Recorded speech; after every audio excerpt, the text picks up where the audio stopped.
What is up, everybody? Welcome back to episode 64 of Think Twice, the magic and pop culture show hosted by me, Justin Parnell, and my co-host, Aintrazi. And for this episode, we're going to be talking about exclusively how the video game system Nintendo 64 has affected our lives. Yes. I don't know, man. It was kind of like a revolution for me. It was a revolution, or was it a revelation? Both. Okay, I'm not getting how it was a revolution. It changed the way I saw the world. That's a revelation. It changed the way... You're just saying revelation.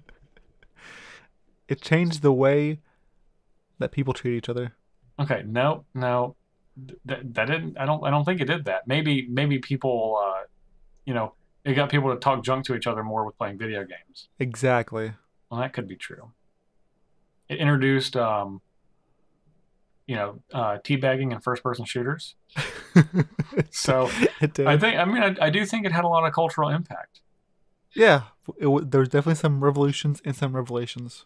Okay, I'm gonna disagree, but I do see more. Have you ever teabagged anybody before? Well, sorry. Have you seen? Well, not as personally. Many teabags? Have you ever seen as many teabags as after? Since then, like I've seen way more teabags. After or what? Have I seen some after? Well, yeah, I've seen them after. What question are you trying to ask? I'm proving that it was a revolution. It wasn't a revolution. Anyway, oh my gosh! All right. So other than Nintendo 64, Ollie, what do you feel like you did last week? What do I feel like I did? Yeah. Okay. Well, asking from a friend. Hung out with Liz. We went to watch Crazy Rich Asians. I thought that was the movie we're supposed to watch for this week. Now, I want to remind you that both that movie as well as this movie that we actually watched, which were The House with the Clock in Its Walls, were movies that you suggested and we discussed. I think that's what happened. Anyways, that movie was good. Then we played a two-head giant and it's more pre-release action. Okay. It's the only thing I did. We did double Selesnya. We get to like the finals, and everyone wants to split. I'm like, no way. We're playing it out. It was like, okay, we'll play. It's like we're playing. So we played. Yeah, and we won. Excellent. You don't go to a pre-release to split. I mean, the split wasn't even like. It was like, a couple more packs, like 4 more packs from like 6. It didn't matter. I want to drink the souls of my enemies at a pre-release. Yeah. Okay. It was kind of cool though because Elizabeth had so we had double Selesnya, so she had this insane green white deck, and I literally just played everything else. Yes. Yeah. Yeah. That's good. That's a good way to do it. And we just crushed everybody. It was kind of like it was not even close. That's awesome. Yeah. I too played in a pre-release. I played in one single flight. Okay. And I picked a Golgari and opened a very subpar pool. My best 2 cards were Find and Finality, which was my promo. That card's good. And then the only other good card in my pool was Aintrazi the Silencer. And that card is very sweet. The Demir card, the Vampire Assassin. Yeah. Yeah. It has to connect, then you can exile a creature and hit counter. Shovels back into your deck. So my pool was not great. I tried to make it just a straight-up Golgari deck, and I got slaughtered my first round. Now, to be fair, my opponent had like Swiftblade Vindicator, Tajik, Legion Warboss, all on his deck. Yeah, I just got stomped. Yeah. And play another Boros deck in round 2, and then after that I remade my deck and splashed blue cards. I was like, okay, well, since my pool's not very good, I just have to get lucky. So I'm just gonna splash like four blue cards and take out some of the worst cards in my deck. So I splashed like 2 Artful Takedowns, the Aintrazi, and then another like Demir card that was good. I don't remember exactly what it was. And I won my last 2, but it was like too late. Now, Yeah. I don't think there's anything I could have done. I was just going to die to that F&M level Boros deck, but that was it. It was a little disappointing. I got a Sacred Foundry was like the only thing that I got in my pool, but outside of that, little disappointing. Little disappointing for me. I only got to play in one pre-release too. Usually I get to play in more, but only got to play in one that time. Yeah. Hashtag gold and hashtag responsibilities. Yeah, I did go and myself, Meredith, Parker, and Levi went to go to like AC Moore, which is like a like crafts hobby store, and we got some like watercolor paper, and we did like watercolor paintings on Sunday all together. That's cool. Yeah, it was a lot of fun. That sounds like fun. Yeah, we all did something different.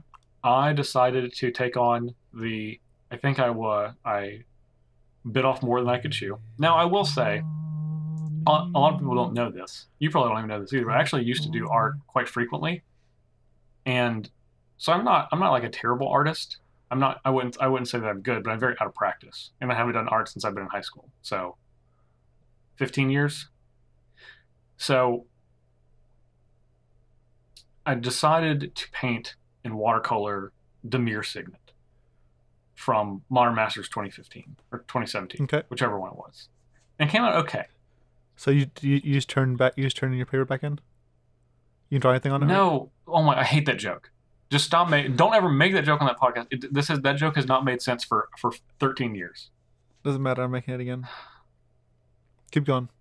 How'd it turn out? Well, the paper was blank, so it was okay. It was okay. I'll take a Meredith took a picture of it, and I'll post it. I'll post it in the Discord. The actual art of Dimir Signet has a lot of clouds and like mist around it, and I struggle with that a lot. And that part does not look great. The actual Signet itself actually looks pretty good. Like I was pretty happy with it. Okay, I was gonna say it'd be cool if you did that in like glow in the dark paint. It reminded me of because did the painting with a twist and then glow in the dark paint. And if you'd done that with Dimir Signet, it'd be kind of cool because like it'd be like you couldn't tell exactly what it was, but then you put it in black light and it would look like it'd light up. Yeah. So just made me think of that. But yeah, that's how. See, this is how my brain works. It's just very jumpy. But anyways, yeah, you should take a picture of it and post it. I did. I'll get it from Meredith and I'll post it in the Discord. I'll post it in the Discord. Okay. But we'll probably do that again. I think at this point, going through all of the signets, I may have chosen the most difficult one to start with, unbeknownst to me, because I was like, oh, I really want to draw this. It's like this Dimir symbol, like basically like etched into like a rock, and it looked really cool. But I forgot about all like the mist and the clouds and stuff. So that was difficult. So I might just go through when we do this again and just do all the signets in like a different medium. So we'll see. I'll keep everybody updated as we go along. Okay. Question of the week last week. Speaking of Dimir. Question of the week last week was, what is the best flavor text in Guilds of Ravnica? And somehow, I don't know how, but 56% of you said that Dimir Guildgate, the Lazav quoting one, was the best flavor text, and only 44% of you selected Ordinary Goblin and the Listening Stick. Like, I thought that Team Listening Stick was going to come out strong, and we just... Dude, when I first started watching it, I was watching the votes, and Team Listening Stick was crushing it. It came out strong. Did not finish Super strong. No, did not finish strong. Lazav infiltrated Team Listening Stick. I think he did. He became the Listening Stick. I think he did. I think that was it. I think that was what happened. And that's it. He put some counters on himself, and that was it. This is a good one. It was crazy because I thought I was getting demolished. I know. I was so confident with Team Listening Stick, and then Lazav backdoored in. I also like to point out that people were like, "Oh, you're trying to like cheat and make Ollie look worse." I was like, "No, actually, if you look at the full tweet, I did link the actual hyperlink to the appropriate Dimir Guildgate on Gatherer. However, it's Gatherer So it just reset it. Anything can happen. Yeah, and it just didn't work, and it only linked mine. I totally didn't do it on purpose because I don't know. I wouldn't waste characters to do that. I would just not include it if that was going to be the case. But I'll know better next time. I'll use Scryfall as someone suggested. Much smarter. No, it's all good. Okay. I mean, I still won, so it doesn't you matter. did. I'll give it to you somehow, some way. Backdoored your way into a question of the week victory, but indeed you did. Indeed you did. Okay, guys at the Guild Gate, thank you, and gals, and doggos. I want to thank everybody for listening on any one of our platforms: SoundCloud, iTunes, YouTube, Stitcher, Google Play Music. If you are so capable to leave us a short review or a 5-star rating or a like or a subscribe, we'd really appreciate it. That helps get the word out about the podcast, which is really what we want to do. And if you'd like to support the podcast, you can go to patreon.com/thinktwicemtg. We have a lot of great different rewards tiers. By the time everyone listens to this, we should be able to start sending them out for October. It looks like I have just about everyone's email address from when we switched to the tokens at the Augur Bolas tier. So look for those starting next week, I would say. Sometimes Patreon does their thing early, sometimes it does it late. We don't really have control. It's kind of just whenever it happens. So it's always very random. Yeah, but just ask Ellie Goulding. Anything can happen. Anything can happen. Okay. All right. Are you ready? Are you ready for our first segment? Yeah. We're finally returning to your favorite place. A standard format dominated by red decks. We're going to be back in just a moment to talk about Guilds of Ravnica Standard.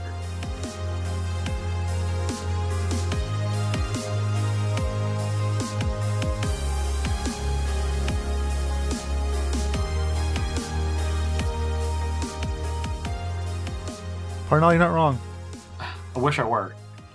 I know, man. So I got so pumped and excited. Like when it first came out, I was playing. Obviously, Wizards was so generous and kind to give us those accounts with basically whatever we wanted. Yeah, the preview accounts. Basically, the preview accounts for the early access event. Right. So yeah, I was playing all sorts of standard decks. I was having a ton of fun. Everyone's having fun. I saw all kinds of decks, and I played, some 5-color Joda Archmage Eternal, 5-color nonsense. 5-color Mirari Conjecture, 5-color which is Mastery. I was playing all kinds of wacky decks, and I was having a lot of fun. I was like, oh man, please let this be the way Standard is. And then I realized, after it came out for everybody, I started playing. And I was realizing, hey, this is the same thing that happens every time. People are just playing what they want to play. No one's playing the best decks yet. And then the kicker was I started doing the set review for coolstuffinc.com. You guys can check that out. There's articles every day here. It should be fully out on coolstuffinc.com, my set review. But anyways, I was doing it. And the red cards, the mono-colored card, the red has the best. And the best guild cards are Boros. And it's not particularly close. So, yeah, red's here to stay. Well, at least it's not mono red, right? It's probably just going to be Boros, or is it just going to be mono red? I think it's going to be basically red splashing a little white. It's instead of red black, yes. instead like black red, whatever we had before, it's going to be red white. It's going to be splashing some white stuff, like maybe Response and Resurgence, or Justice Strike, or the Lightning Helix / what's it called? Intervention and something. It gives a creature +2/+2, or Lightning Helix for 4 mana. Yeah, which that card is very good. That +2/+2 mode, I feel like gets used an awful lot. It's good for these aggro decks. It's bad for control. Jeskai can't use the other side ever, so it has to rely on the 4-mana Helix, which is good. Not really. It's okay. It's playable, but Obviously, if just second control could use both modes, it'd be good there. Yeah. But right now it's just gonna be Boros. But yeah, so all these decks are like aggressive, history white decks or aggressive red decks. It's like history Benali decks or just some sort of token aggressive deck or. But now, I mean, okay, so well, obviously we only get a real rotation once a year, right? Yeah. When's the last time that that an aggressive deck hasn't been the front runner for the first couple of weeks? I mean, this is just a historical fact, right? That this right, is kind of what happens. Is. But the past two big rotations, aggro has been the best deck. Like it was last season, like quote unquote last season. Yeah. And then it was before that too. And now if it is again, it's gonna be 3 times in a row, and that's just gonna be like tilting. Like maybe I'm jumping ahead of myself, but dude, the red cards and white cards are most of the red cards are just really good. Like they got the 1-drop good, and then they got the Steam. It's not Steamfogger Boss. Something Steamkin. Gosh, Runaway Steamkin. So yeah, that card is so absurd. Like, it's so good. Yeah, it's very good. It gets like trample, and then like on your 3rd or 4th turn, you get to empty it, play out more cards, and then grow back up. Yeah, exactly. And it's like, why? Like, is this necessary? Like, and then black has no good like 1-drop removal. Like they lost Fatal Push. All they have now is like fungal infection and I think that like that's like the cast down is probably better than people are giving it credit for. I think. Oh yeah, I just mean like one casting cost removal spells in black, but yeah. Dead weight was the only other one. That's what it was. It's dead weight and fungal infection, and it's not nearly the same as Fatal Push. So no, well, I don't think anything is. Sure, but like a tragic slip would have been better, you know, or something. Okay, something better than fungal infection and dead weight. Something that can scale. Yes, yeah. So that's what I'm fearing. But I've been playing a 5-color deck. I've been tuning that, and that is why I plan to take to Columbus. And you're going to be playing in Columbus essentially by the time people are listening to this podcast, or at least traveling to there. Yes. Yep. Okay. So either Friday or Saturday. Yeah. Okay. Columbus is a team event. Who is your team? Because I'm not playing in Columbus. I know. Sad days. Yeah. It's Robert Wright. He's playing Legacy. He's going to be playing, I think, just Burn in Legacy. Okay. Reasonable. And then modern players Daniel Jackson. He's going to be playing Abzan midrange. Okay. Not as big a fan of that one, but I guess you have Assassin's Trophy now. But here's the thing, though. I feel like Burn will win a little over, like not 50%, but he'll win like 67% because it's just Burn, right? Like you're guaranteed to win at least a little more than half the games. Yeah, probably so. I think anyways. Yeah, over the course of a whole tournament. I mean, the ones you lose, you don't have a shot, but exactly, yeah. I mean, that's then Abzan, which is why I actually think Burn is an excellent choice for team events, just in general. Yeah, sure. Then Abzan is the same thing, but lower win percentage. I think it's basically like you're playing a very fair deck, and you're even or a dog to a lot of things. But maybe Assassin's Trophy is better. I don't know. We'll see. I mean, I think Abzan is better. Good. I think Assassin's Trophy is very good, but it's a reactionary card. Like, I would rather, for a new format, and Modern is obviously not a new format, but it is having a card introduced in it. I would rather play the deck that makes it react than play the deck that is reacting, because you don't. While Assassin's Trophy is going to be an excellent tool for black-green decks, people aren't really going to understand how to wield it yet, as far as what are the most important things. Like, how does this change the dynamic of your deck for your removal suite? How does this alter your play style? Do you want to be more aggressive? Do you want to be more reactive? And I think what people are doing is they're just like, oh, this is a better removal spell than Abrupt Decay or Mouse Repulse, so I'm just going to put it in place of that. And it's not exactly that. It is very similar, but it changes the dynamic of your deck, just like any new card in any deck does. Like that's just how Magic works. So I think it will be fine. That's not where I would want to be week one. And I'm someone that I play black green as much as anybody, and Yeah. that's not something I would be excited to do because Maybe I'll just play mono red. Because I don't think Abzan is good. I think Jund is better than Abzan, and I just don't think Abzan is good, and I don't think an Assassin's Trophy just makes it like, oh, now this is a good deck. Well, now it's less bad because you have a higher quality card, but that's about it. The function of the deck, you're not killing anyone with Assassin's Trophy. You're still trying to kill them the same way. Very inefficient, like grindy Magic. And I'm not inefficient, but inefficient to the modern format, which is trying to kind of speed through and kill you very quickly. Yeah. So, I don't know. That's just my take as someone who plays black-green a lot. No, I understand that. I get that. I mean, you're like, I wouldn't play it, but my teammate is, so. Yeah, exactly. Like, I would play Tron or a Jeskai with Keranos. I would. Board. I mean, I'll say this. I love Assassin's Trophy that it exists. If I'm choosing Assassin's Trophy, 4X Assassin's Trophy Abzan deck against a Tron deck, I'm still taking Tron. Oh, absolutely. Yeah. You're dead to Tron. Yeah. It might be slower. You might not die on turn 3 or 4. Sure. But if you die on turn 6 or 7, that's all the same, as far as I'm concerned. Yeah, no, I agree. Okay. But this is... Anyway, about Standard. Yeah.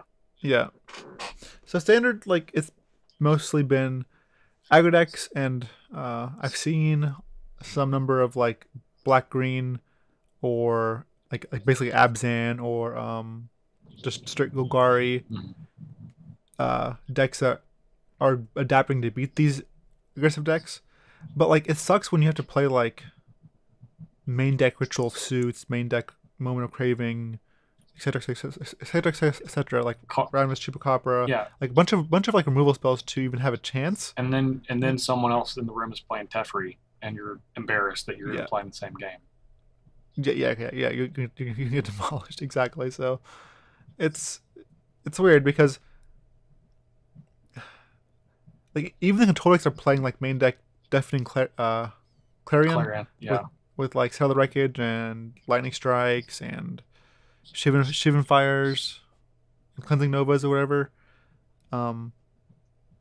That's a lot, dude. Like that's a lot of. I saw it's targeted creature removal. It's basically like all. I feel like all these decks are basically pre-boarded to be aggro, and your sideboard is to combat whatever else you need to combat. That's just such a dangerous place to be. Because that's when like a control deck or a combo deck, even worse, if one of those exists, can come in and just clean up.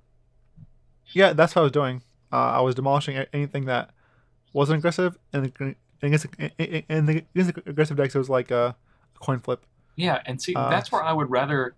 And I think if you have a combo that people are unprepared for, and the deck I know that you're going to talk about is one of those, I feel like it's just better to do that, and then just like, 12 of your sideboard cards are anti-aggro cards. Yeah, that's basically what I'm doing. But even my main deck has a good number of anti-aggro cards. And on board I have honestly, just like I have like 6 slots devoted to control, which is just 4 duress and like 2 thought erasures. Yeah, that's good enough. And then for aggro, I just have a couple more sweepers, and then then I have like 4 bullets to wish for with Mastermind's Execution. So the deck I'm talking about is a 5-color. Right now it's 5-color Lich's Mastery, and the whole idea as a deck is to be able to play Lich's Mastery and be able to cast it's not Glorious End. I should know this name. Chance for Glory. Yeah. Chance for Glory, yeah. Which says creatures you control are indestructible, and then you lose taking the turn and you lose at the start of the next turn. So what I've been like, so basically how I usually win is I get 6 mana, and then EOT go cast Chance for Glory twice, my opponent's end step. So I get three turns in a row. So I can play Lich's Mastery to negate the first, lose trigger. Yeah. Then play Lyra, then attack with Lyra, draw 5 cards, and then, lifelink, and then you just win the game from there. Usually. Yeah, you win the game. Yeah. Or and by that point, like it's so easy. Like I know 8 mana is a lot, but the deck takes extra turns. So like you get to a point where you can cast Demonic Conjecture, which costs 5 mana, and then buy back Transfer Glory because it's an instant. You get the first one you buy back, and you take another turn, and then you're able to buy back a sorcery. So you can buy back like a Fight with Fire or Mastermind's Acquisition, and then after that you can just kill your opponent.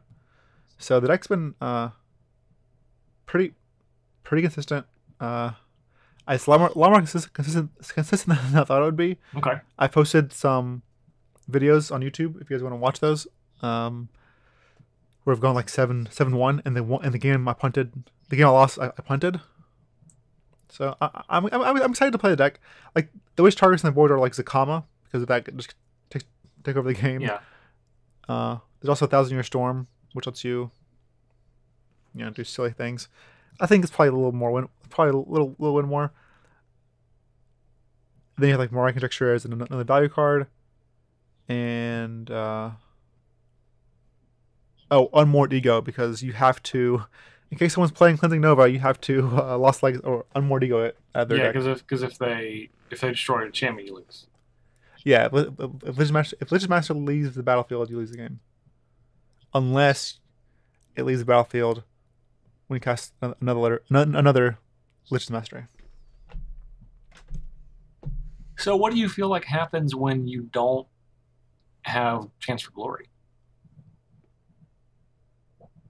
Then you're playing this like control game where you are killing their stuff, digging through your deck with like Discovery Dispersal, and then like sometimes I'll just like jam a Lyra turn 4 or turn 5, and that's good enough that they can answer it. Yeah.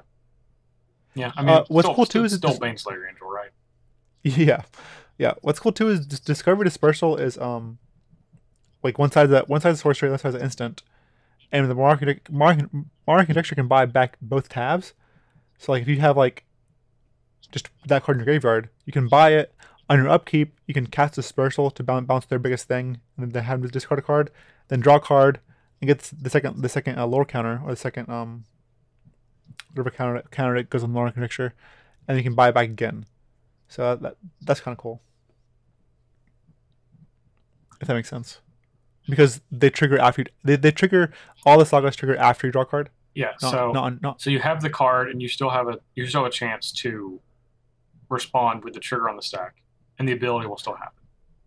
Well, before the trigger goes on the stack, because you do so basically like if your graveyard is only Discovery Dispersal, like if that's your only card, yeah. If you play the Morag Conjecture, you buy that back.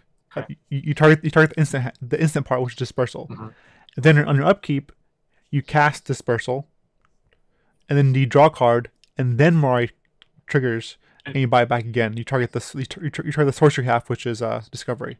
Okay. And then next turn, Morag Conjecture goes off again, which double all your spells, and you can like cast Discovery and dig up to six cards deep, which is a lot of cards. Yeah, because you can surveil, put 2 in the graveyard, draw a card, surveil, put 2 in the graveyard, draw a card. Exactly, and you can just usually find whatever you're looking for. For 2 mana, that's a significant. It is. And of course, you're filling your graveyard up for future conjectures. Exactly, yeah. And the deck ramps with also like it ramps with Gift of Paradise, which is a nice way to buff your life total and get to the mid-late game.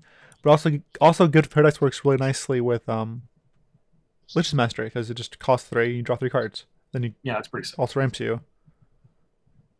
So like you have Wrath's Contempt, which gains life, draws you cards. You have Lyra, which becomes absurd when it attacks, draws you 5 cards. You have Gift, which draws you 3 cards when you cast it. Like once you go off, you go off. Yeah. Yeah. Anything that draws you. I mean, because that's even something like the cheaper. Really, like the cheaper that something is, even an innocuous amount of life is pretty crazy. And relative to the cost of it, like something like Moment of Craving. Yes. Yep. And there's people too that I think like play like wait for you to for a kill because they think you might deck yourself by drawing like 5-7 cards a turn with Lyra. Yeah. But they don't realize that you can draw your whole deck and not lose because Mastery says you can't lose. Like you can't lose. You just can't. So, yeah. So if you have no deck, it doesn't matter.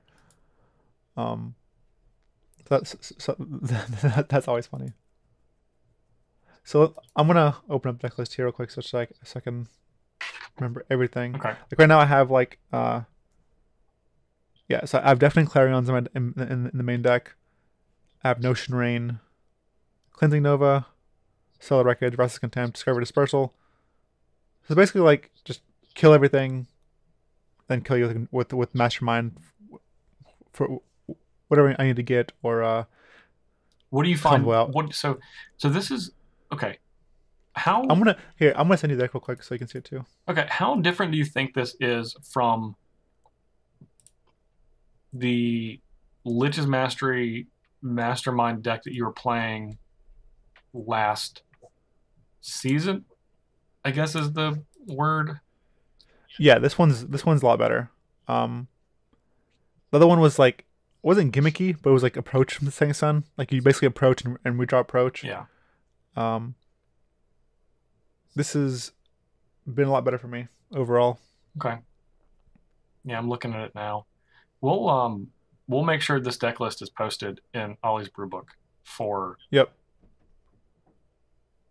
his. Yeah, and if you look at now, just in my C, in the sideboard, there's 2 Carnage Tyrants, 2 Nezahal Parnell Tide, and 1's a comma, and 4 Duress and 2 Thought Erasers. So basically, what happens is there's times where I decide to throw away I decide to board out Lich's Mastery and Transfer Glory and just go with kill them with Carnage Tyrant and Nezahal and Zakama instead. So you just become a dinosaur control deck. You can say what can say what it is. Yeah, I become big dinos. I guess in case someone's trying to get too prepared, like okay, I'm bringing the gates, I'm bringing in Cleansing Novas, I'm bringing in Unmoored Ego for Lich's Mastery or whatever. It's like okay, well, I don't care because now I'm just going to kill you with these huge dinosaurs. Also, you can, if you keep in the Clarion, you can give your creatures lifeline. That's gigantic. Yeah, I mean, yeah, that's pretty massive. I'm actually surprised. Like, I'm sure that there has to be like a Naya dinosaurs deck too. No one has obviously messed around with it, but like you do have Thunderfield Migration, which is the rampant growth, and then now you also have the 4 mana Explosive Vegetation. So you can and Clarion goes into that deck, so you can cast your. Oh yeah, you have 2 Gateway Plaza in this deck. That's interesting. Yes, Gateway Plaza is the Rupture Spire. Rupture Spire, by Gate. Yes. How do you, it's a fixed mana. How do you feel like Shocklands from Guilds of Ravnica have affected this deck's ability to perform? Oh, it's made it. It's playable. I actually thought this deck wasn't going to be playable until the other guilds came out because they're missing 5 Shocklands, and I mentioned okay, Transfer Glory, Lich's Mastery. I'm just going to wait for the next really set. Weird. It just seems like it actually lines up with the things that you need most. It is weird. And someone asked, "Can we just try it on stream?" Like basically, and I was like, "Okay, sure, yeah, we'll try it." I'm not sure how good it'll be, but we'll try it. Yeah. And the first iteration was Joda, and that ended up being okay. Then we tried this version. Gimmicky. Yeah, tried this version. It was actually like, this is actually working. It's crazy, but it's working, and the mana is working, and what's going on? Like, how is this working? Then we start tuning it from there, and it came to what it is now. I am going to try one more list. I am trying. That was my next question. Oh yeah. I was going to say. I was like, how many more deck lists are you going to try before the one more? Before you finalize.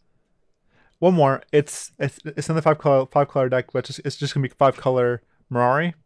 So I'm not playing. So I'll be cutting the Lich's Masteries and the Transfer Glories, and just be playing more like removal interaction, and basically just winning with Mirari into Fight with Fire. All right. Interesting. But that one, I feel like the 5 color Mirari deck is actually less gimmicky than this one because it's not trying to combo off or anything. It's just value. Like, it's crazy. Like the architecture has a ton of value. Give me one sec. I'm gonna let Maggie out of this room because she wants to go out. One sec. Yep. So, looking through this deck, and I know obviously we're talking about a deck list. I'm looking at something that you guys aren't seeing, but like I said, we're gonna make sure that this is posted. And I believe Ollie has a. If you go to our not our Discord, if you go to our YouTube channel, youtube.com/thinktwicemtg, he has a version of this deck. A couple of those actually posted to that channel. So yeah, definitely check that out. Yeah, I guess my last question is, and I'll make sure both are up. The Legend Mastery version and the 5-color, the new one I'm working on now, which is just 5-color Mirari without Legend Mastery. It's less gimmicky and more combo. I'll post that too on the rulebook before I play either one this weekend. Okay. Is that the main difference? You're just kind of getting rid of the 3 Lich's Masteries and just putting more stuff in the media deck? And the 4 the Chance for Glory. Okay, so basically basically like the gimmick portion. Yeah, it sells some big drops, but it's more like it buys more time. So okay, real quick, I'll just read you out not the lands, but the deck list for the 5-color Mirari that I have right now. Okay. So, all right. So it's 1 Chromatic Lantern, 2 Settle the Wreckage, 1 Cleansing Nova, 2 Notion Rain, 1 Deafening Clarion, 1 Search for Ascanta, 2 Mastermind's Acquisition, 4 Gift of Paradise, 1 The Immortal Sun, 1 Azor's Gateway, 4 The Mirari Conjecture, 4 Discovery Dispersal, 3 Moment of Craving, 1 Price of Fame, 4 Assassin's Trophy, 2 Vraska's Contempt. Okay. Interesting. So this it's basically just more removal by time until you can basically wish for a Fight with Fire and kill them with 20 damage with Mirari. Yeah, with just 1 Fight with Fire. Yeah, just one Fight with Fire. All right. And trophies just I feel like trophy gets better the more you cast it. Yeah. So with Mirari, so you have 4, and with Mirari you can just buy back, and then like the turns you double up, you can like. In some decks, you can start like just vindicating lands if you want, because if you're playing it and copying it twice, and you already cast like 1 or 2 times, you can start like just destroying everything. And I feel like that version will be very good against the Teferi decks, because you have 4 Assassin's Trophies, 2 Contempts, and then you can also buy back your Contempts and your trophies game 1. And a lot of Teferi decks, they're reliant on Teferi. Yeah, and there's no more. There's no more commit to memories. So yeah, if you can just blow that up, that's game over. Okay, I think with you talking about it, I think I prefer the second list, because I think it seems more straightforward in its plan, and the execution seems like you have to jump through less hoops. But you know better than me, so I'm excited to see what you end up coming up with, because I think right too. I haven't tried the second version, but I think it's going to be one of the better Assassin's Trophy shells, because I don't think Golgari is that good. Right? It's like, because if Golgari didn't have Assassin's Trophy, I don't think it'd be playable at all. Yeah, I agree, actually. So so I think this is actually a good shell for Assassin's Trophy. Yeah. Especially since you can just like reuse it over and over again. All right, Ollie, so I'm excited to do that. Anything else on Standard before we move on? And we'll obviously get an update. We'll get an update next week. I think we're going to kind of do our final Guilds of Ravnica segment next week, so we can definitely hear about your tournament experience at the top of the show next week. All right, awesome. Yeah, cool. I have nothing else to say. Just hoping that aggro doesn't completely dominate Standard, but I think it's going to be one of the best decks, if not the best deck. So hopefully I'm wrong. All right. Well, you can be the light in the darkness this weekend then. All right. Okay. Excellent. All right. We're going to take a quick break, and when we return, there's no Magic story this week. We have one more week before that comes back, but Ollie and I are going to go over our final guesses before we get into our Guilds of Ravnica story. Be back in just a moment.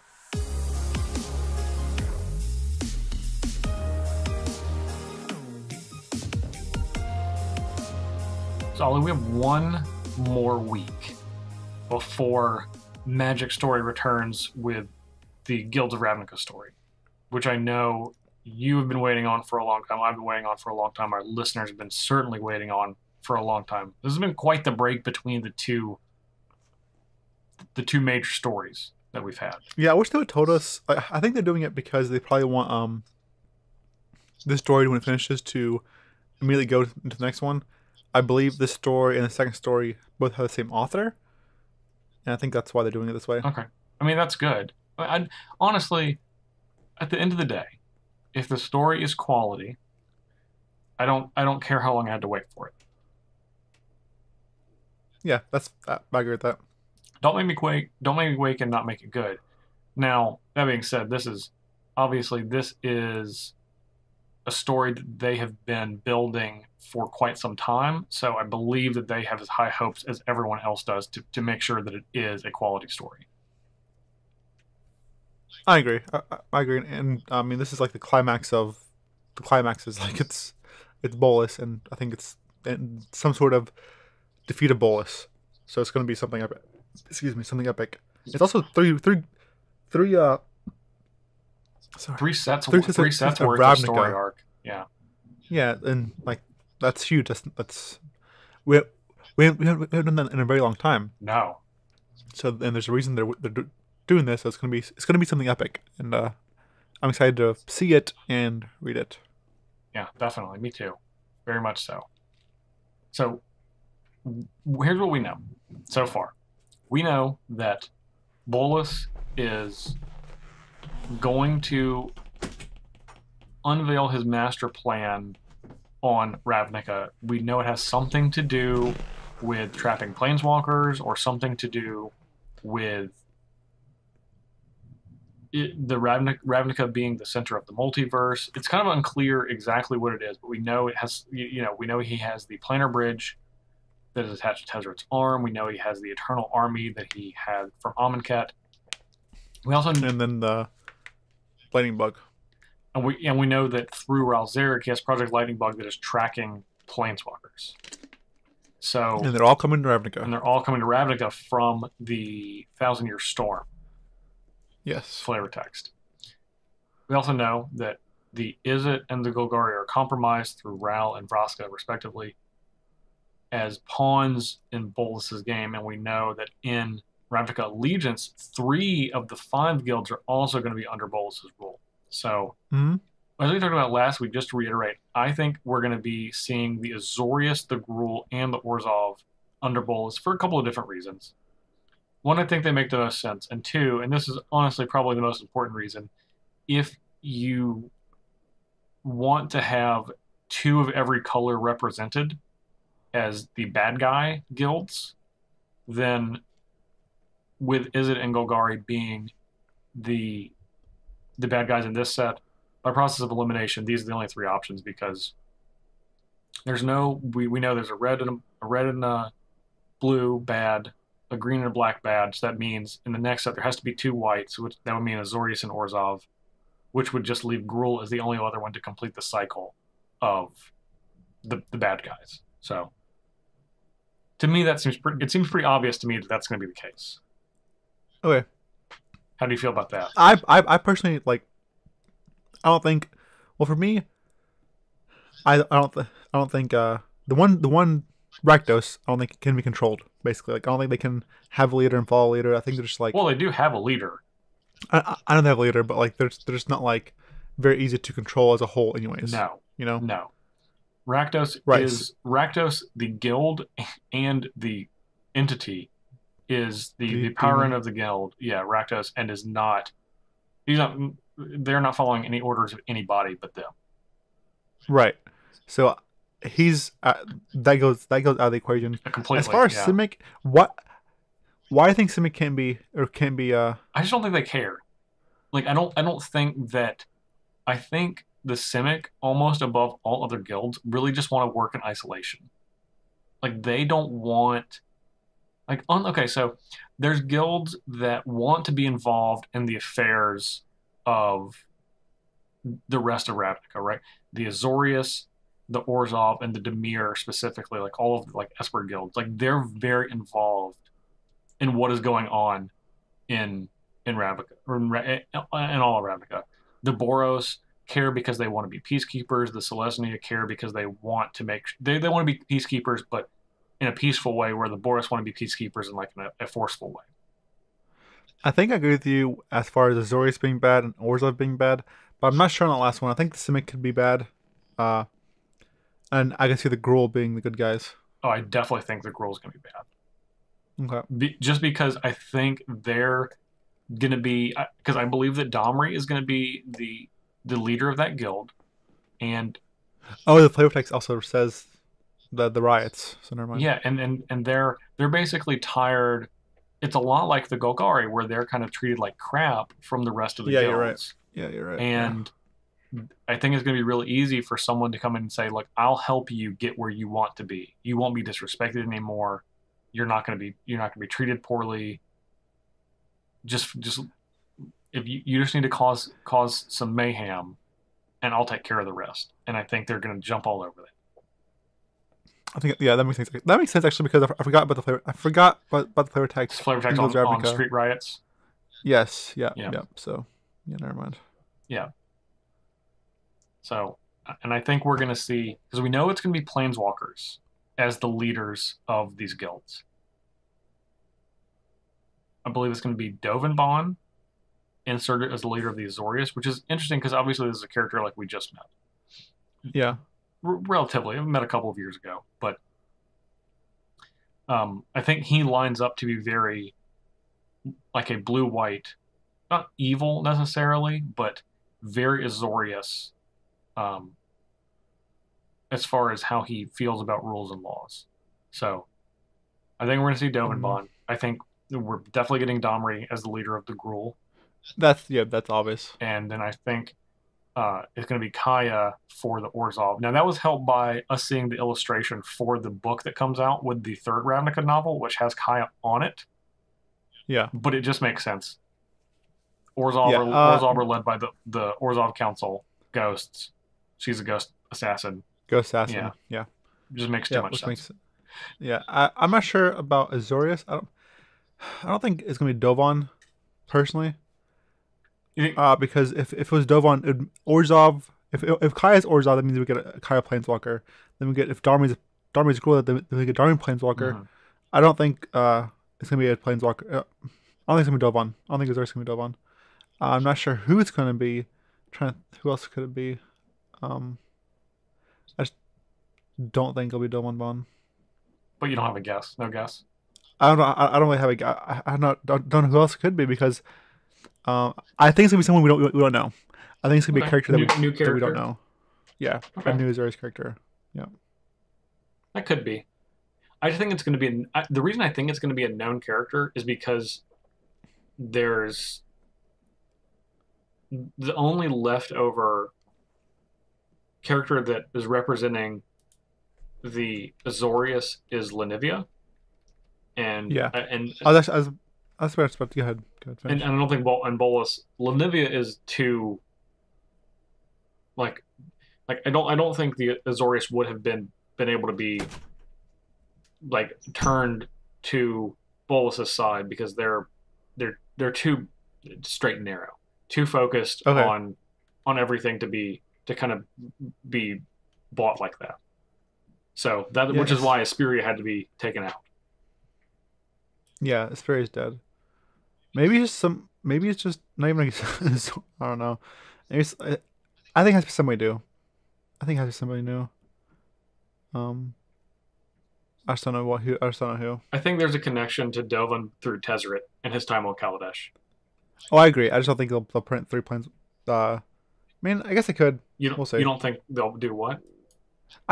My holding back is I don't think they're gonna give us a Kaya Planeswalker, a Darmian Planeswalker, and a Dovan Planeswalker. I will bet you anything that they will. Okay, I don't want to bet, but I bet we're gonna get 3. I don't know if it's gonna be Dovan, but I bet we're gonna get 3 Planeswalkers in the next set, and it's gonna be a Gruul, Orzhov, and Azorius. All right, it's kind of scary. For standard. Why is that scary? For standard, just standard play. Like if Azorius, I mean, Blue White's already a good deck because it's Fairy, and they're getting their Hallowed Fountain plus Azorius spells, and if they get another good Azorius Planeswalker, that's kind of scary. They're not to be good, but I bet they're going to get another one. I mean, just decent. Yeah. If it doesn't cost 5, it needs to cost like 4. Maybe it'll cost 6. That's fine too. Or is it? Oh. So now, even though I think that Kaya is going to, at least in the beginning of the story, be under Bolas as the head of the Orzhov, I don't think that will remain so. And I think she's ultimately going to go with the Gatewatch by the third set, the unnamed third set. Okay. I think in the third set, okay, I think obviously second set's going to be guilds related. Mm-hmm. I think the third set, Ugin is going to make an appearance along with more colorless things. Interesting. Okay, I can see. And the reason I think that I fully agree with Ugin. I hadn't really considered like the other colorless things, but no, I'll hear you out. Go ahead. And the reason I think that is just because of one card, the Goblin Crater Maker, where he says sacrifice, destroy, and colorless non-land colorless permanent. Yeah. Yeah, that's just like very. That's a good hint. That's a good hint. This is just for Karn, so it must mean Ugin's coming back, and maybe Ugin's like absurd, or colorless again, obviously.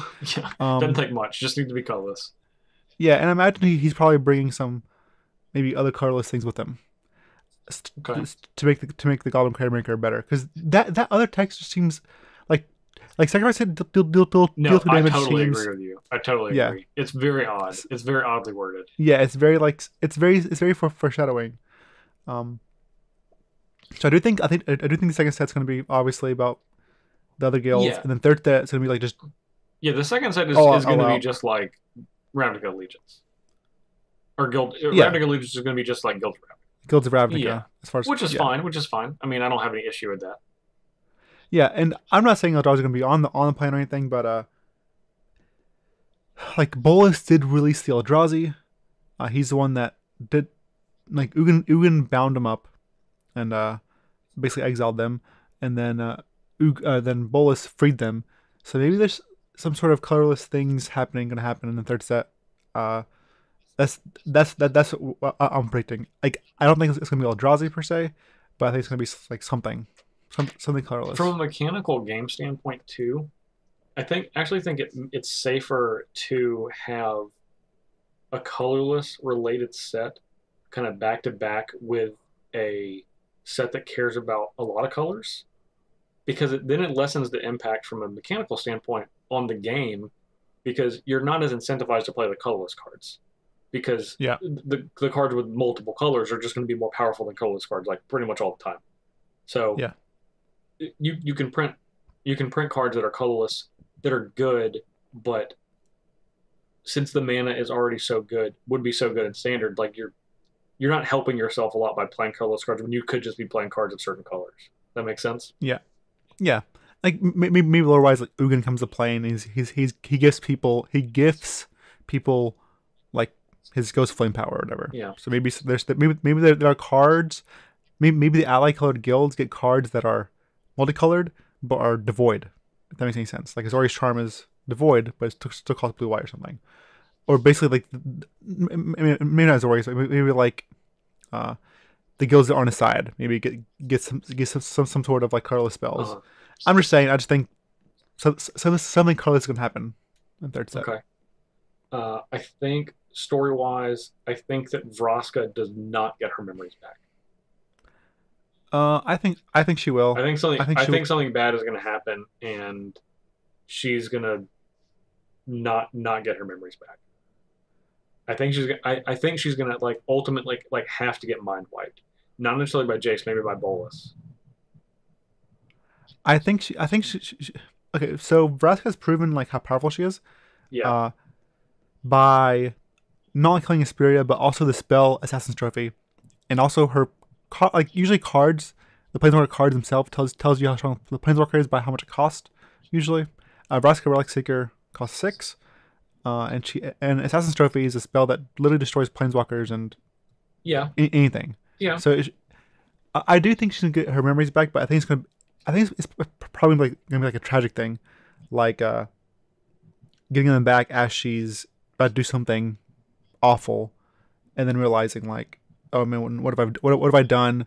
And like I don't think Jace and Vraska are going to get back together, I think she's gonna be like traumatized from her memories being erased, then then coming back, then realizing what she's done when Jace took away when Jace gave her the induced amnesia, and took away her memories. Yeah, I think it's gonna work out poorly for Vraska overall. I agree with that, but Yeah, I do think she'll get them back. Okay. I also agree with you on Ugin, like that he's going to be involved. Yeah. I think that Jace is, and I've been saying this for Forever, a year, that I think Jace is going to be the one that beats Bolas but doesn't kill him. Yeah, I don't think Bolas is biting the dust. He's just going to be defeated in some way. Well, yeah. Well, first of all, Ugin won't kill Bolas. He's straight up said, "I won't kill Bolas." He won't kill anything. Yes. If Bolas is going to die, it's going to be by the hands of the other planeswalkers like Vraska or Jace. But I don't think they will just kill Bolas. I think they'll tuck him away for later use. Like they will kill Bolas to remove him from the spotlight. Yeah. But I agree with you. I don't think they'll kill him. I'd be shocked if they killed him. Yeah. Yeah, me too. I think they'll just cripple him to where he's like not a threat and he's out of the story, and then we'll refocus on like the Phyrexians probably, or then later Eldrazi or something. I'm telling you, man, he's got to come back. Or yeah, sure, or Garruk, Garrett. I'm ready. Whatever. I'm ready for him. Yeah, that's fair too. Maybe he shows up last second. He's like, all right, Uncle Bolas, you're dead. I got his head. The biggest prey of all. Yeah. Another basically Assassin's Trophy but got Nick Bolas' head. I think that our last thing is I think the third Ravnica set, the yet unnamed set we don't know. Okay, so I think there's going to be a couple parallels, and Wizards is kind of notorious for this. They've gotten pretty good at it in the last like 10 years, but I think that the third Ravnica set is basically going to be Magic's version of Infinity War, where there's going to be just every character. There's going to be so many Planeswalkers just all over the place. Like, we're going to get like the whole Justice League sure.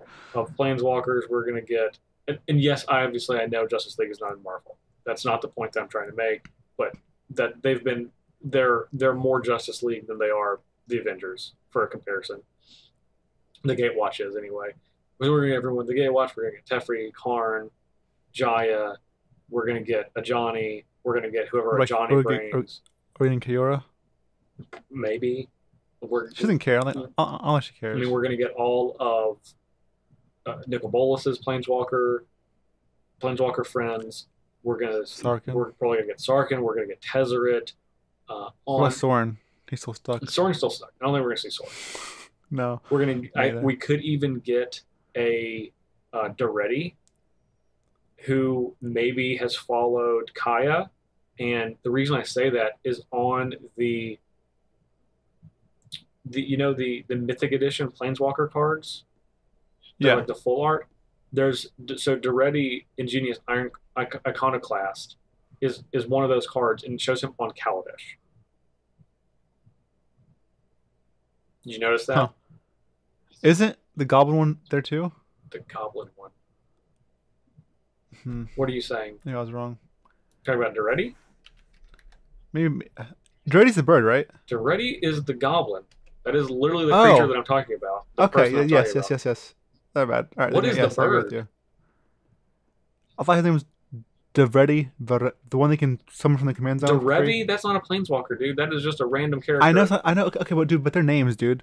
Maybe he sent it, but those names, you can't tell me don't sound familiar. But I was just talking about planeswalkers, and I just said on Kaladesh in the art of the mythic planeswalker set that's only planeswalker cards.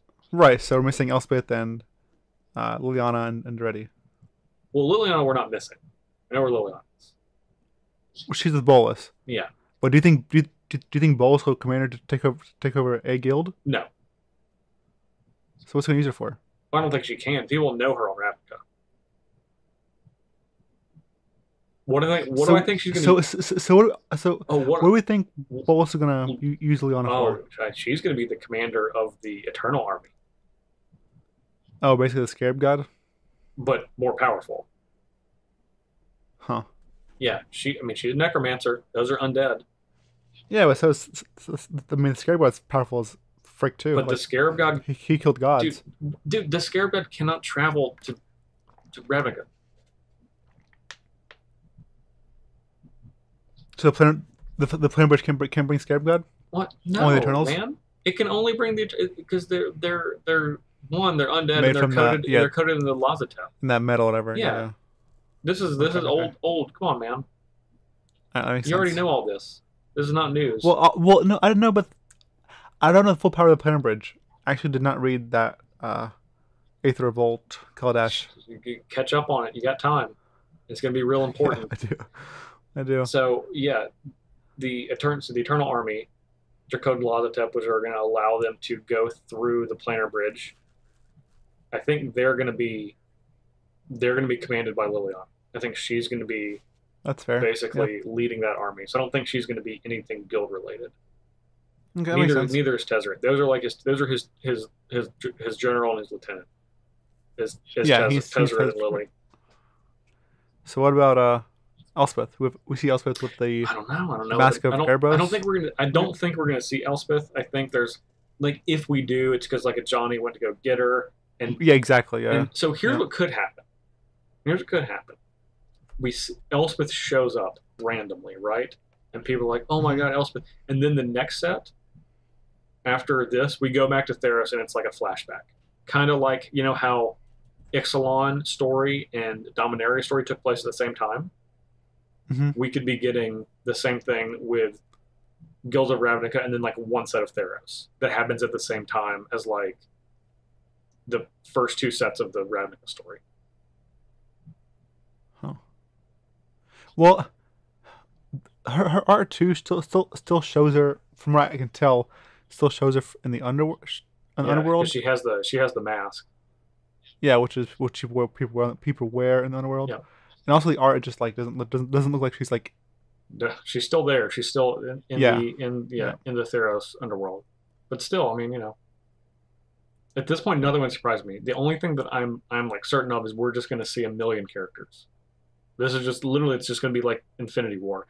And the reason I say that is because this set comes out when Infinity War comes out. Literally. Okay.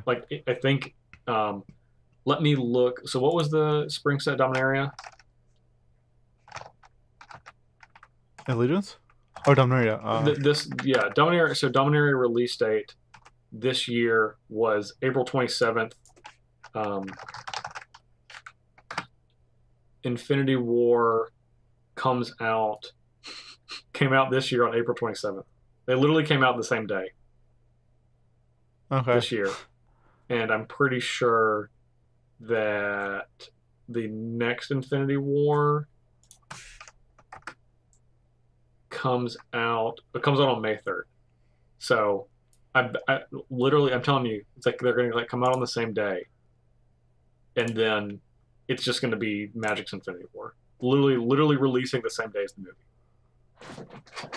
That's that's good. Well, that's kind of smart. They've done this with other stuff before, stuff that's in popular culture. They did this with Theros when Game of Thrones was at the height of its popularity. Yeah. They did the same thing with Ixalan, or not Ixalan, with Innistrad, with all the horror stuff vampires and zombies that were really popular in popular culture at that time. Let's see. Let me see if I can try to go back with the Magic sets.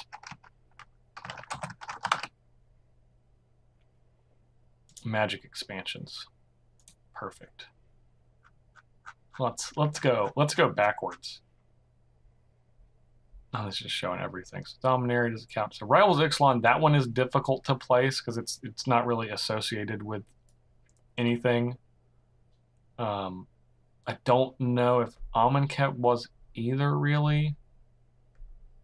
I don't know. Before I guess I'm really just thinking of those two. But I'm telling you, I think this is going to come out. I think this is just going to be Magic Infinity War on the date that Infinity War, or the next Avengers movie comes out next year. Okay. Yep. You heard it here first. I don't know anything, but this I don't know, seems like a layup to me. I mean, that's good catch. Good catch. Yeah. We'll see. Yeah. We'll see how much foresight you have. Do you have any other guesses before we hit the ground running next week? Magic Story returns? No, I'm ready though. Me too. Story. Very ready. Very, very ready. I do think, okay, one last guess. I think we're gonna see minimal Gatewatch story, if any. I think this is gonna be all like Vraska and Ralzeric story for this set. Like almost exclusively. I think those are gonna be the two characters we're gonna follow. And I don't think we're gonna start to see any of kind of the hero characters until like the next set. Like the end of the next set. Sure. They're going to have to explain Lizov a little bit, yeah.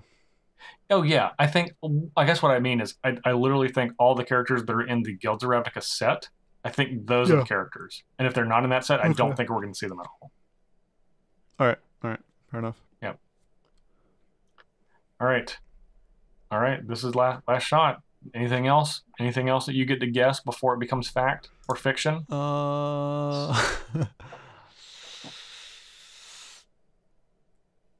Nope. That's it. Okay.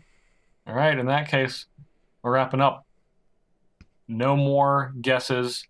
Everything here on out will be Magic Story until that is done starting next week. I'm very excited. All right. So we're going to move on to our final segment. Ollie and I both saw a movie over the last week, kind of a kid's movie called The House with the Clock in Its Walls. We'll be back in just a moment to discuss.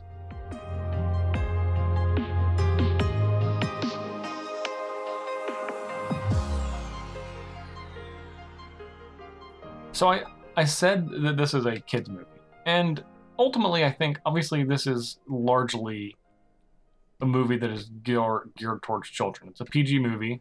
Again, the House with the Clock in Its Walls, which is a mouthful. Yeah. So some of you are like, well, why are you guys reviewing a movie that is made for kids? Well, we have kids. And I want to go see this movie with kids. Which happens sometimes when you're an adult. So, yeah, so you guys are going to have to listen to us talk about this movie, which I didn't think was that bad. I thought it was just fine. Yeah, are we giving a rating right now? You could do whatever you want. Go ahead. Sure. I give it a 3. Yeah, that's where I am. 3 out of 5. This is my expectations were exactly met. I was not underwhelmed or overwhelmed at all. I pretty much got exactly what I thought I was getting. This is a movie that is, I guess, topical for the time. It's kind of Halloween-y, I guess, because there's magic and wizards and warlocks and witches and things. Stuff. Yeah, spooky-ish stuff. There's like a haunted house, kind of. I don't know. It was fun. It wasn't something that, I don't know. If I was just an adult, I probably wouldn't have gone and seen it myself. But the kids liked it. Levi and Parker, 11 and 13, both liked it a lot. And yeah, I actually went alone. And when I went in, there were two people, adults with kids, and I was like, they probably think like I'm like perverted or like I don't know. I was the only one going in, but anyway, like this is definitely obviously geared towards kids. It was also geared towards like if you have a kid that is different or stands out. I guess this is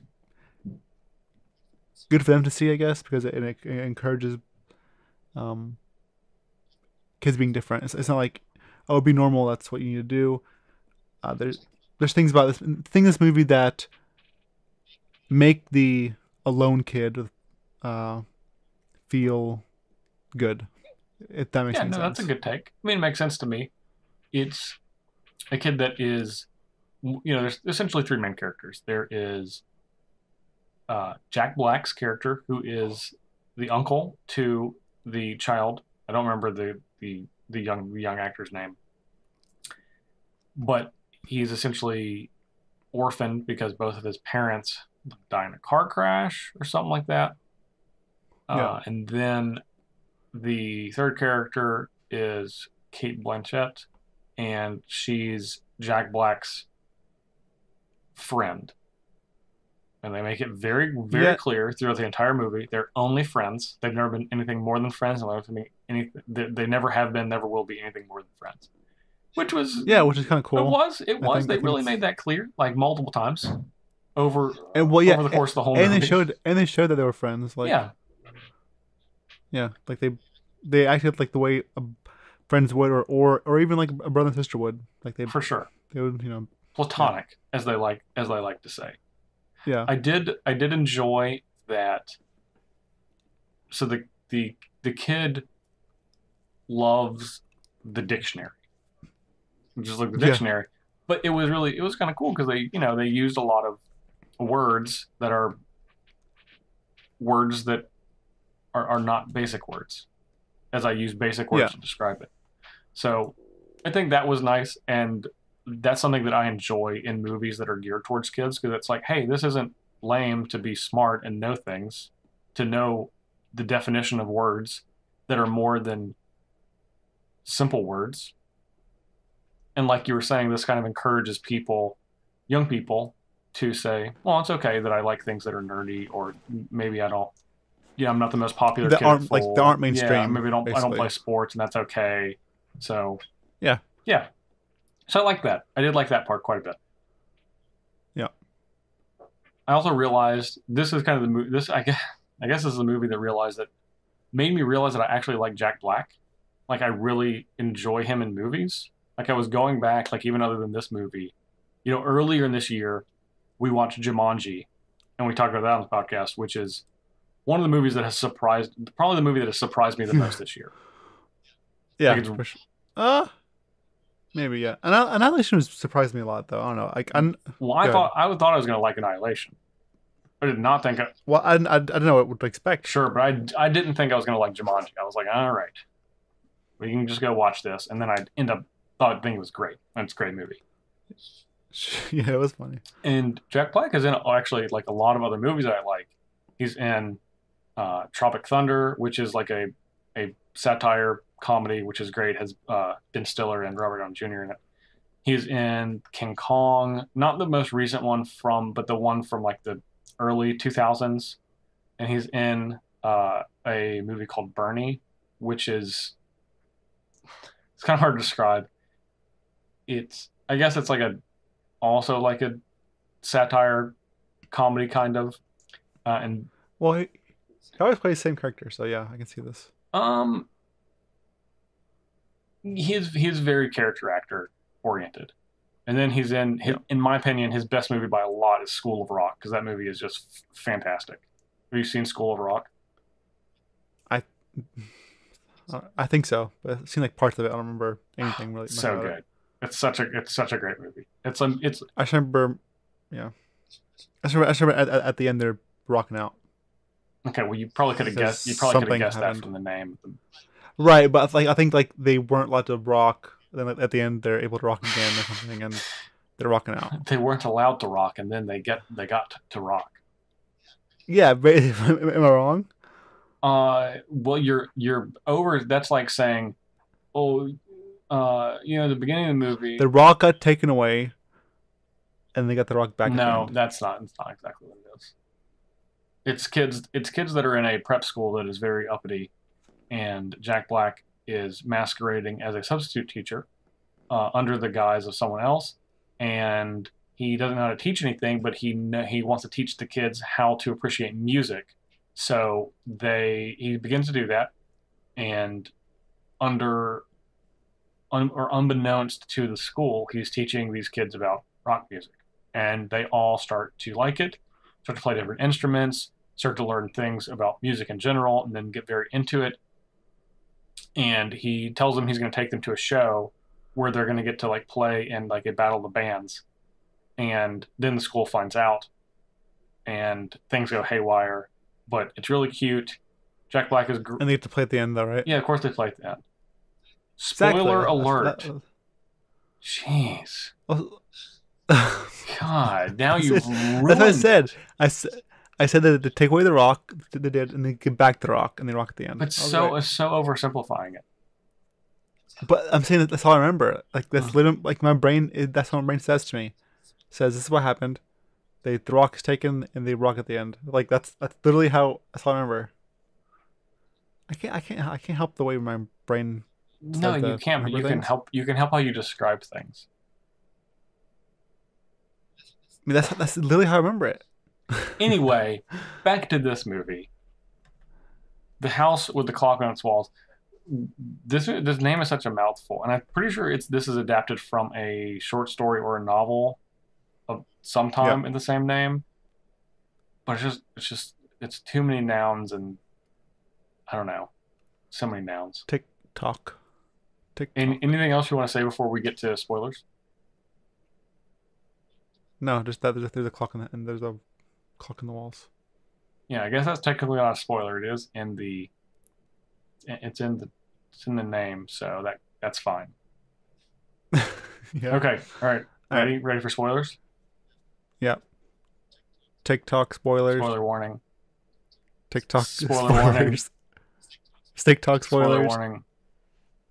Boop boop boop boop. We're officially spoilers. Okay. I have a few questions. Oh no! Don't.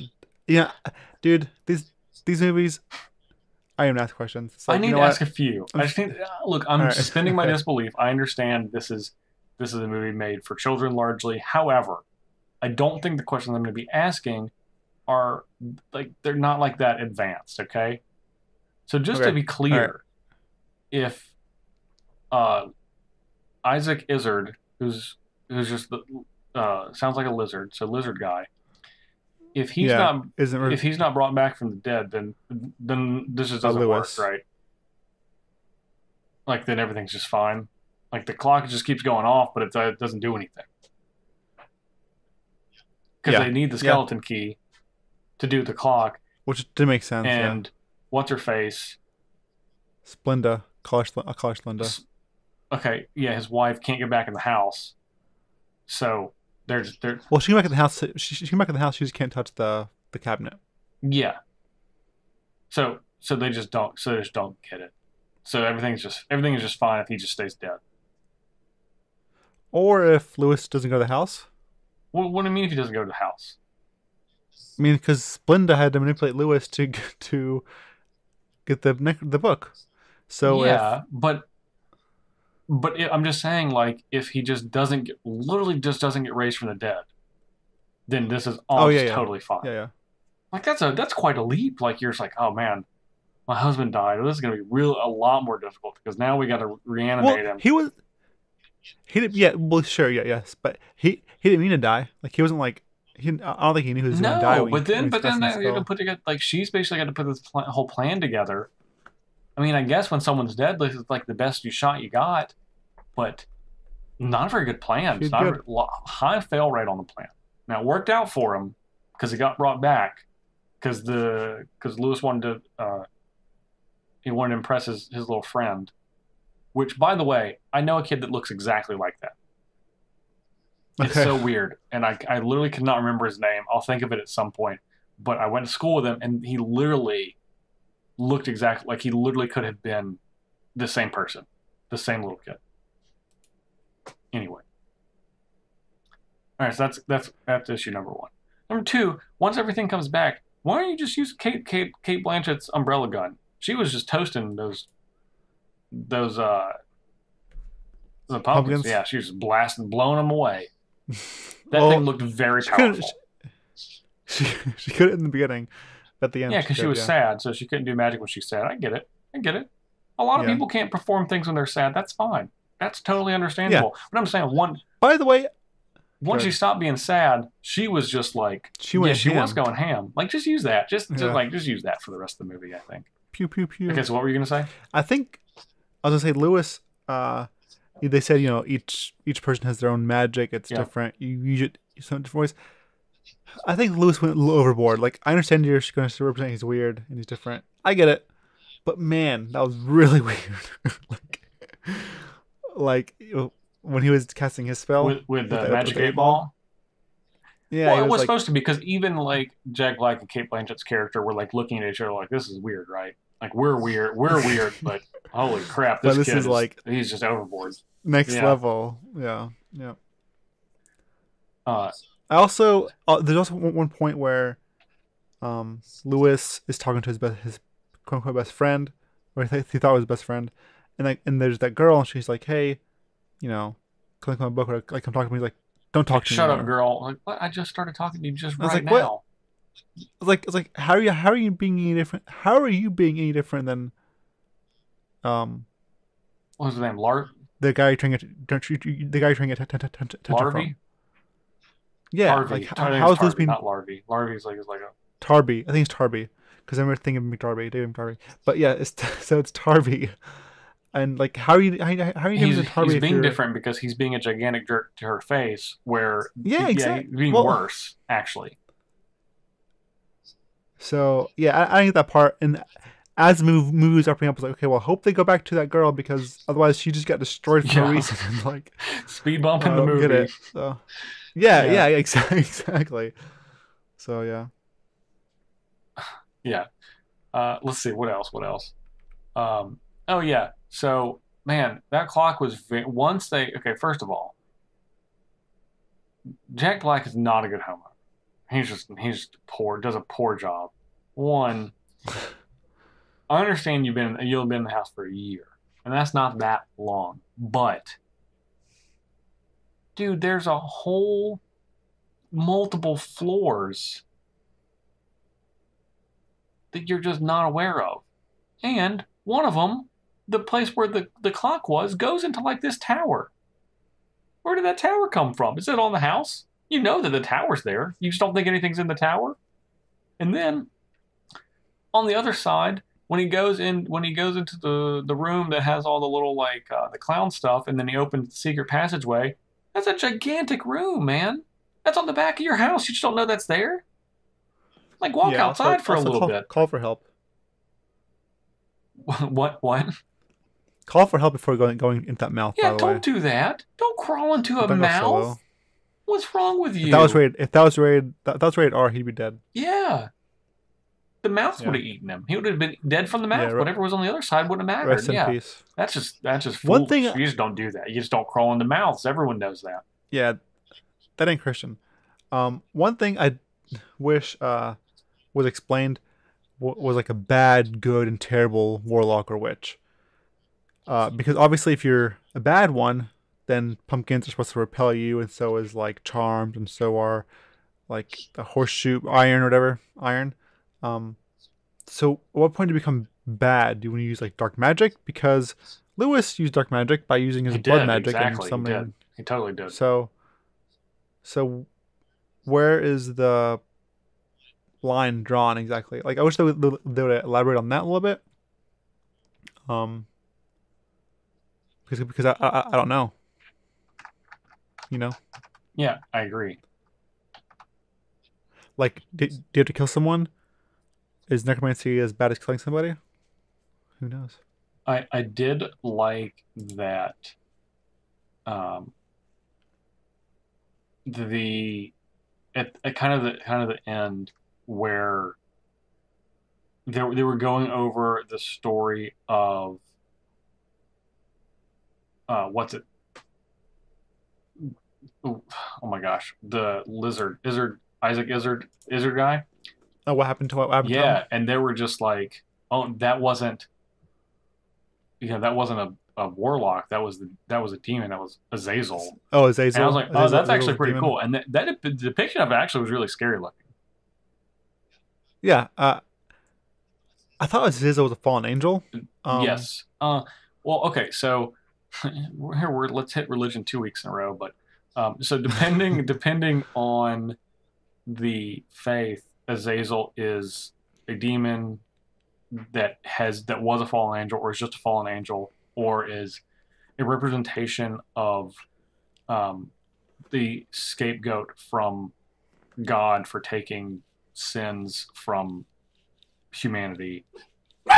So it kind of just it kind of depends. It's a little of everything depending on what faith you're looking at it through. But either way, in some it's just Azazel's often depicted as like a goat like demon, which is what was in this movie. Right. Yeah, and I imagine if there was a the opposite, like if there was an angel there, if they need help from an angel, I think obviously they didn't, but I think Maggie would have been a good angel there. She got very upset when I brought the Azazel part up. Yeah, she was saying, I got you, fam. Don't say his name anymore, or you'll say something else. Got it. Noted. Right. But yeah, I thought they did a really good job on that character. No, they did. Yeah, really creepy, like super creepy. Yeah. Yeah, when he licked his hand from blood and blood packed over. that was like, okay, this is real creepy for a PG movie. But no, I'm in for it, but it's real creepy. Yeah, me too. But there were times where like maybe like actually scared me, like it made me jump. Not scared me. It wasn't scary. Like it was like a good jump. It was good jump scares. They didn't overdo it, which I appreciate.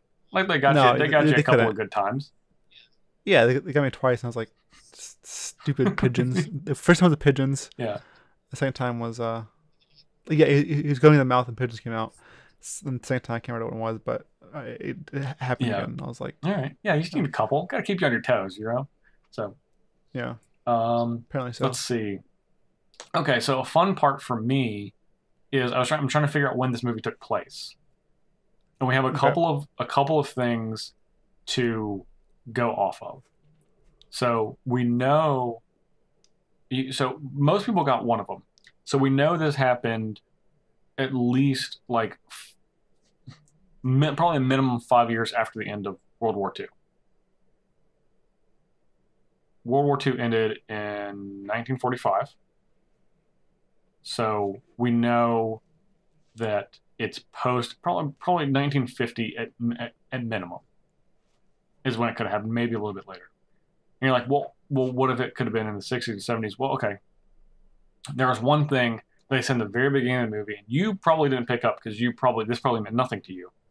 But they were talking about, they had the little scene in the beginning, like Lewis's first day of school and he played basketball.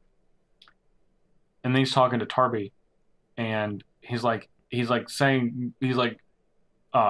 about the little kid that was in like the leg braces that shot a shot and went in.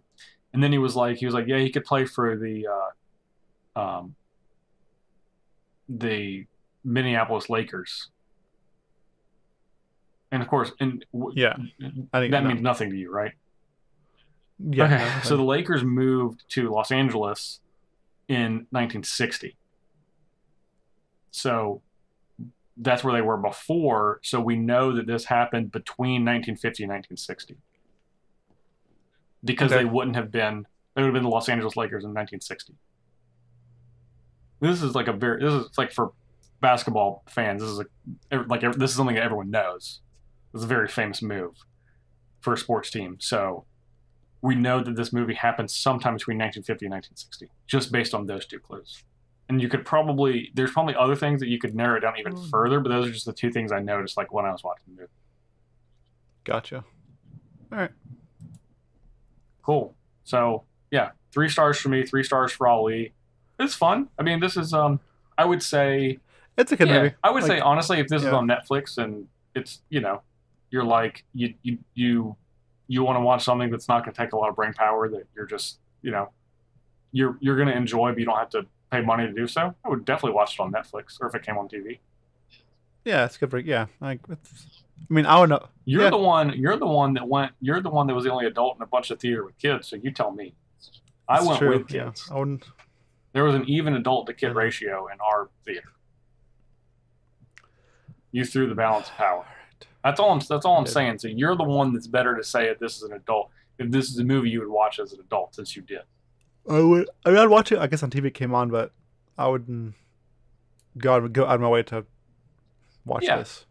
Yeah, that's fine. Unless you're with kids, then you should, because it was a good kids movie. They both Parker and Levi enjoyed it. So All right, excellent. Okay, anything else with the house with the clock in its walls and its house? The clock in its house with it in its walls. The walls in its TikTok. house with its clock. The walls in the doors Clock. of the house. All right, The I'm the stopping doors you. of We're done. in the clock You're and the done. walls. You're done. Get ready for. Thanks, guys. Get ready for the question of the clock week. in the house. Parnell, gotta In the go to house. sleep.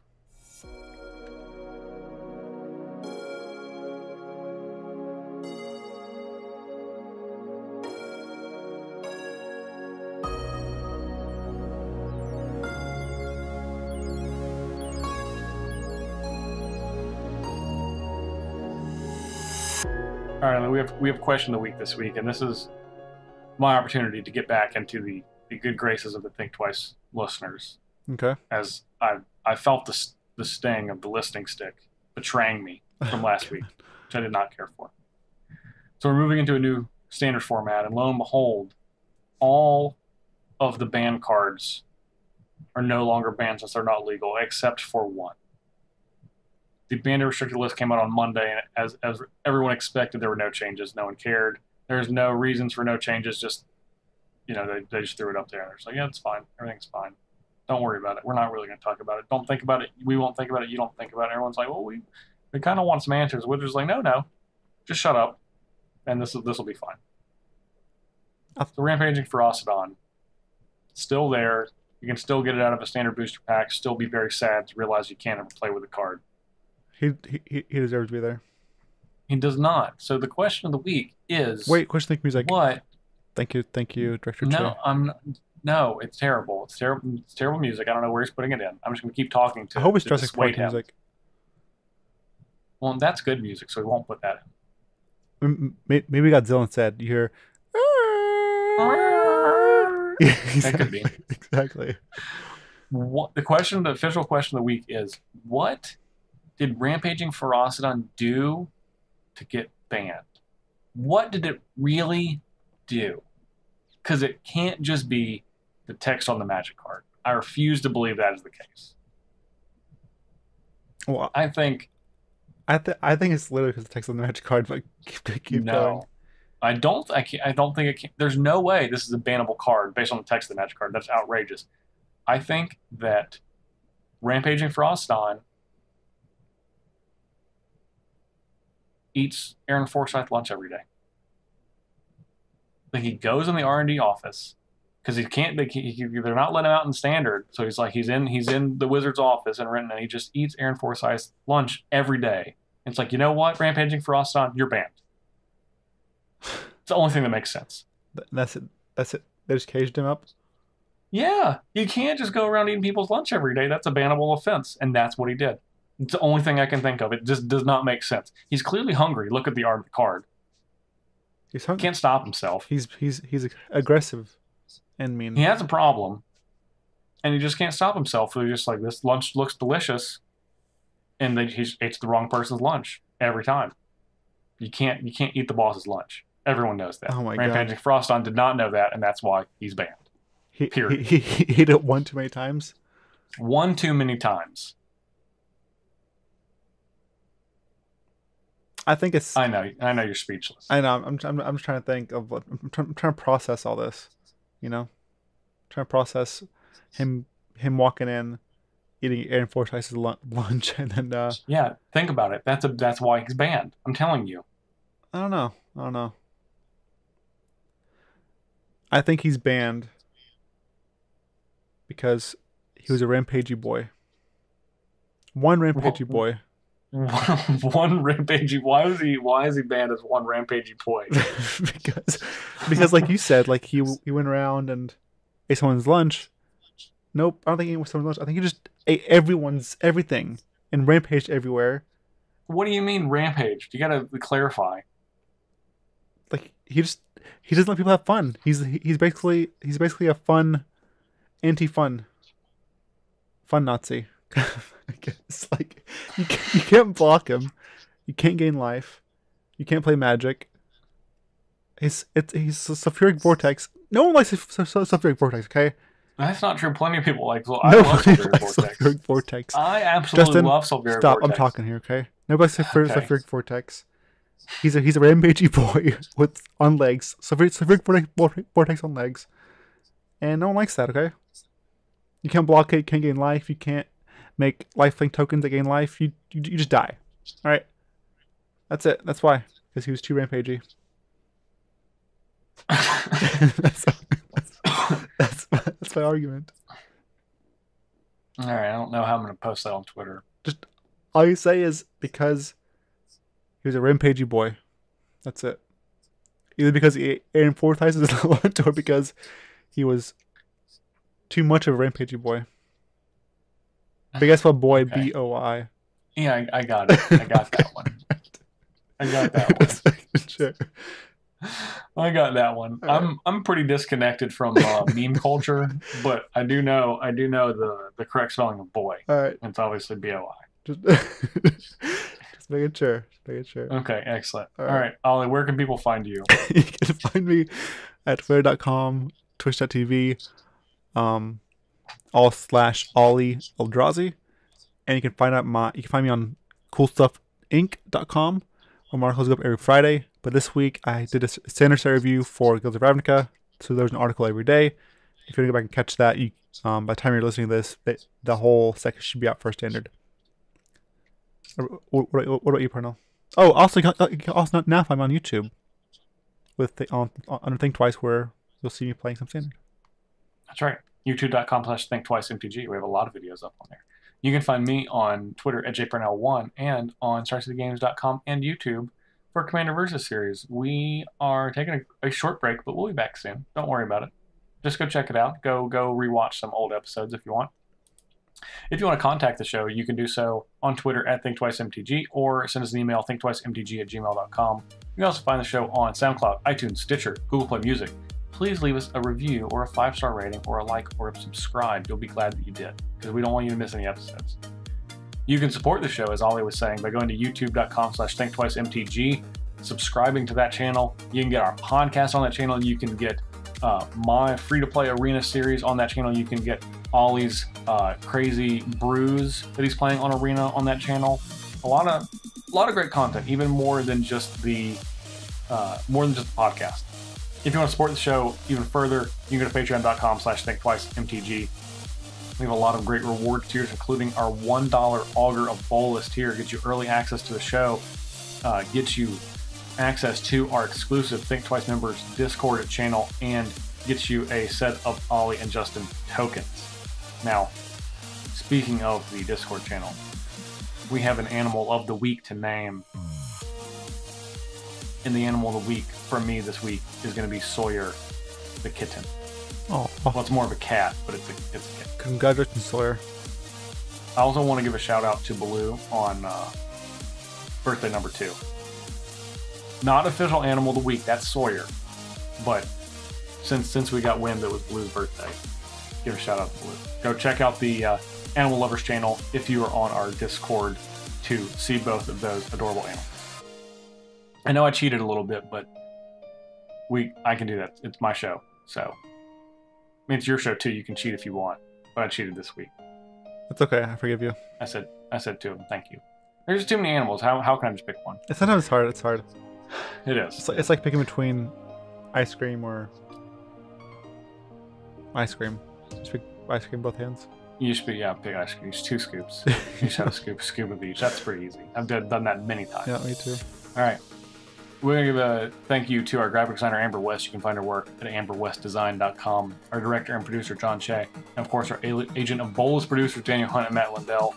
You guys are the...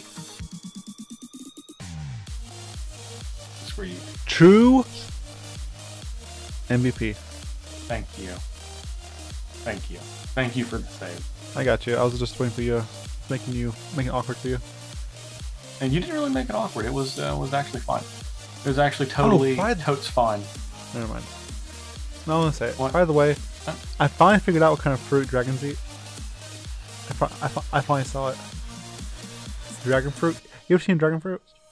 It's like a little like a little red thing with like green stuff coming out. It's like a dinosaur egg. It looks weird. And then when you open it, it's like a whitish thing with seeds in it. Anyways, yep. It looks weird. Got it. Yep. That was a perfect spot to talk about that too, right at the end of the show after we've literally said everything we need to say. Exactly. So. Perfect.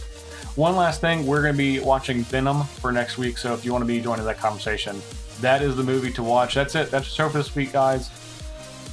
Ollie, I love you. Thank you for being the best co-host on the show. Of course. Love you too. And I just want to thank MTG boy. Good night, America. We'll see you tomorrow. And wherever else you are, Australia, United Kingdom. Yeah, good night to you guys as well. Good night, Myrtle Beach. All right. Thanks, guys. See you next week.